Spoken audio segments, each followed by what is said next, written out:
예수와 하나 되기 38번째. 내가 무엇을 하여야 영생을 얻으리까? 누가복음 10장 25절. 어떤 율법교사가 일어나 예수를 시험하여 이르되 선생님, 내가 무엇을 하여야 영생을 얻으리까?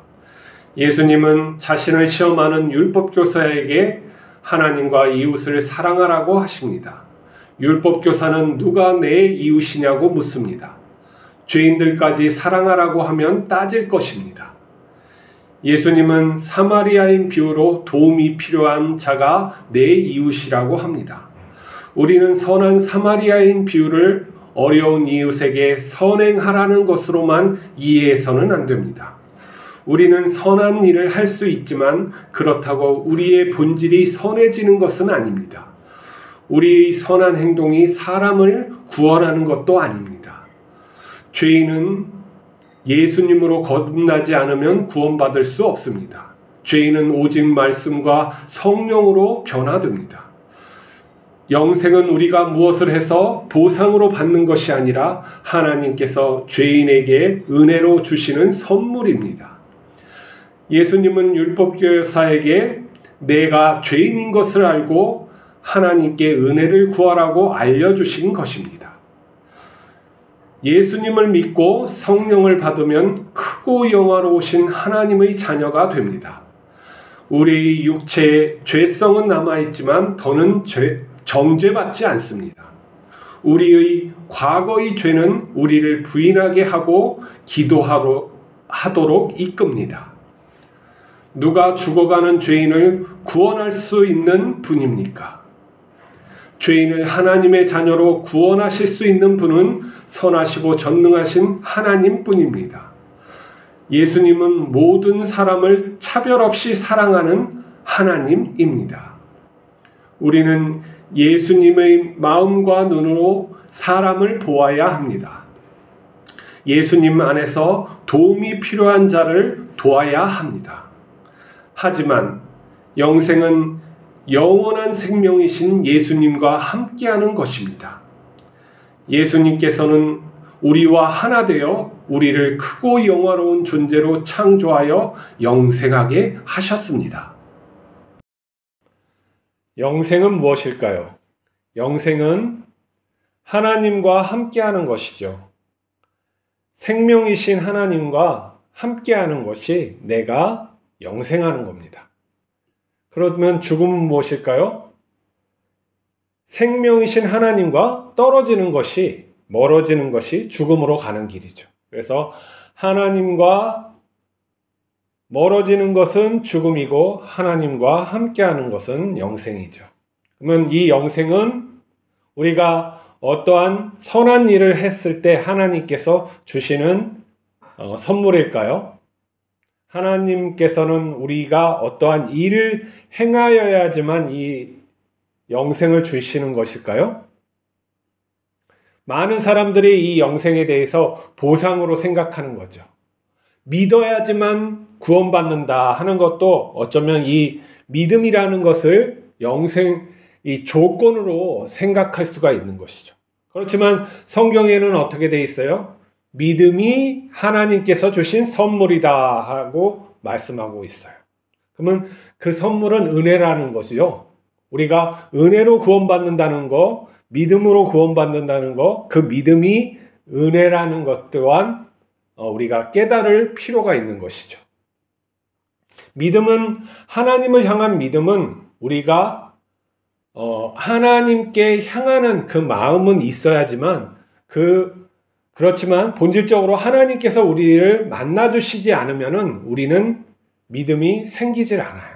근데 하나님께서 우리를 만나주시는 그 은혜는 우리가 또한 절대적으로 하나님께 주권적이게 나타날 수도 있고 우리가 하나님께 간절히 구해서 만날 수도 있는 것이죠.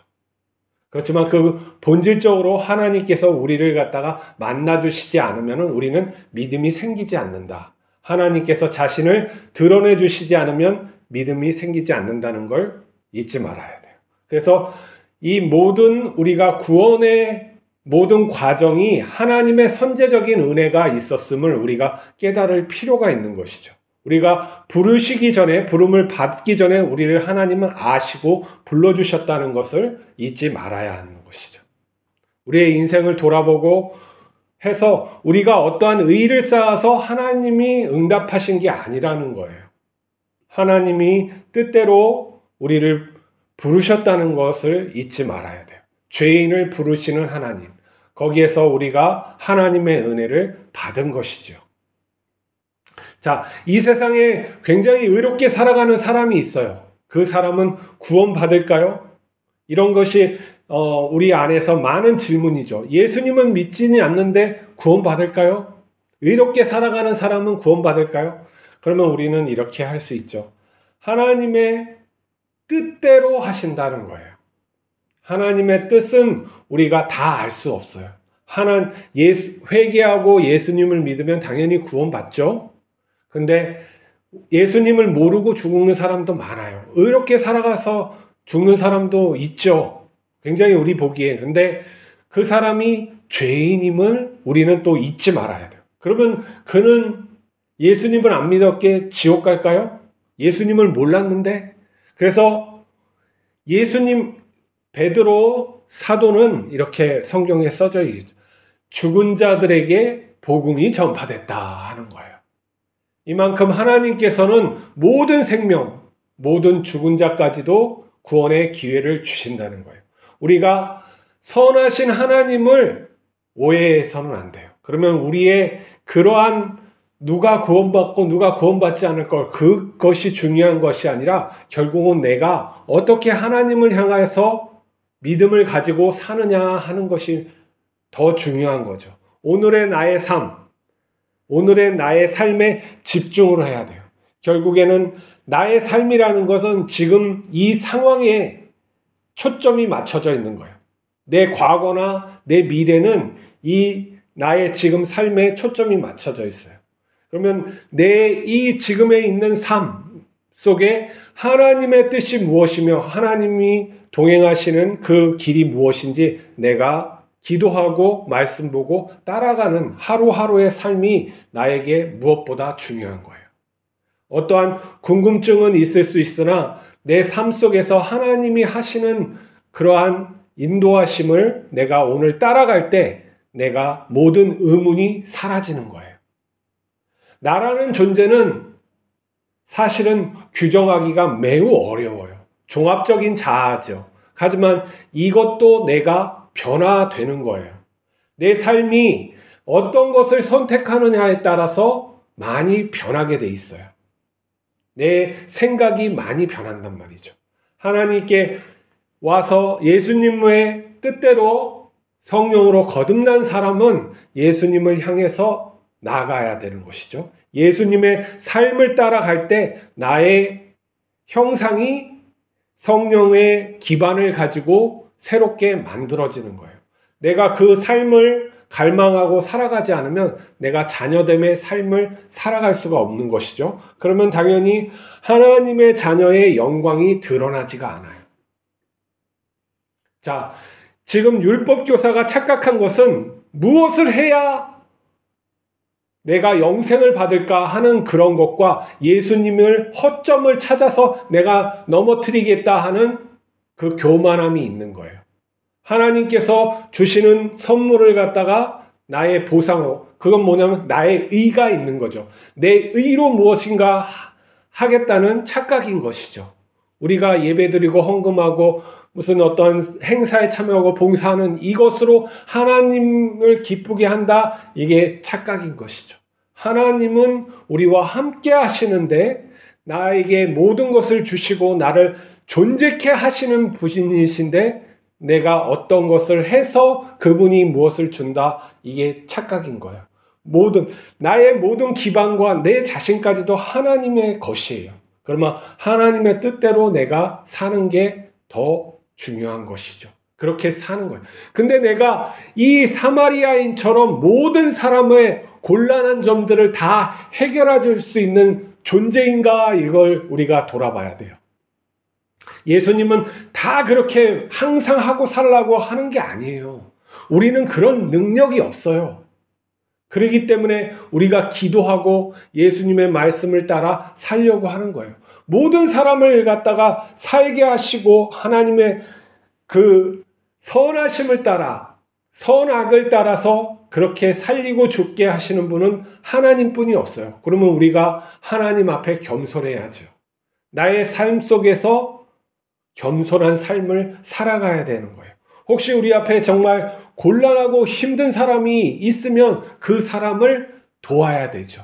하지만 자기 뜻이 아니라 하나님의 뜻으로 도와야 되고 또한 의롭게 진리되어서 그를 도와야 되는 것이죠. 그리고 나의 한계가 있기 때문에 내가 나의 힘을 지나치게 해서 그렇게 할 수는 없어요. 나도 있고 내 가족도 돌봐야 된단 말이죠. 우리는 그래서 지혜롭게 해야 돼요. 우리가 어떠한 것을 할 수 없음을, 그렇게 완전하게 살아갈 수 없음을 예수님께서 말씀하시는 것이지 그렇게 무조건 다 살아가라고 하는 건 아니에요. 우리 자신이 겸손해져야 된다는 것이에요. 아무리 이 세상에서 훌륭한 사람도 모든 사람을 책임질 수가 없어요. 내가 올바르게 항상 판단할 수는 없단 말이죠. 나의 판단에 얼마나 많은 부족함이 있는지 우리가 깨닫고 내 행함에 있어서 어떤 내가 의라고 행하는 그것에 있어서도 나의 부족함을 하나님께 구해야 되는 거죠. 나의 하루의 삶 속에서 얼마나 많은 부족함이 드러나겠습니까? 그것을 의롭다고 생각하는 게 이게 착각이고 죄인 거예요. 그래서 우리 자신이 부인되어야 되는 것이죠. 우리 자신이 부인되어야 하나님의 거룩한 성품이 드러나는 거예요. 예수 그리스도의 거룩한 성품이 우리 자신에게서 드러나는 것이죠. 우리가 없는 삶, 예수님이 자신을 위해서 살아가는 거 보셨어요? 아니죠. 하나님의 영광을 위해서, 그리고 이웃을 사랑하기 위해서 그렇게 살아갈 때 그러한 존재가 되는 것이죠. 우리도 나 중심적인 생각을 버려야 돼요. 이것을 버리지 않으면 안 되는 거예요. 내가 어떠한 기준도 버려야 되는 거예요. 나의 기준이 있다 그러면 예수님이에요. 나의 기준이 없어지고 예수님을 붙들 때 오직 그 예수님이 나의 형상 속에서 드러나는 거예요. 그게 완전히 내 자신이 되도록 하나님 앞에 간구하고 그렇게 살아가야 돼요. 하나님은 다 하실 수 있어요. 우리가 그것을 갈망하고 구하고 간절히 찾을 때 하나님께서 우리를 변화시켜 주십니다. 그 삶을 사랑하지 않고 쫓아가지 않고 내가 결단하지 않을 때는 하나님이 만들어 주시잖아요. 왜냐? 하나님은 강제적인 하나님이 아니에요. 하지만 그가 선택할 수 있는 우리가 의지를 주셨단 말이죠. 작지만은 그 의지가 나에게 굉장히 소중해요. 그러한 의지를 주신 하나님을 찬양하고 그 올바름을 향해서 하루하루 결단하며 사시길 바랍니다. 기도하시겠습니다. 거룩하신 하나님 아버지, 우리를 사랑하여 주심을 감사합니다. 우리를 은혜로 구원해 주심을 감사합니다. 우리가 우리 자신을 부인하고 예수님만을 붙들 수 있도록 인도하여 주시옵소서. 예수님의 형상이 우리에게 온전히 드러날 수 있도록 축복하여 주시옵소서. 예수 그리스도의 이름으로 기도하옵나이다. 아멘.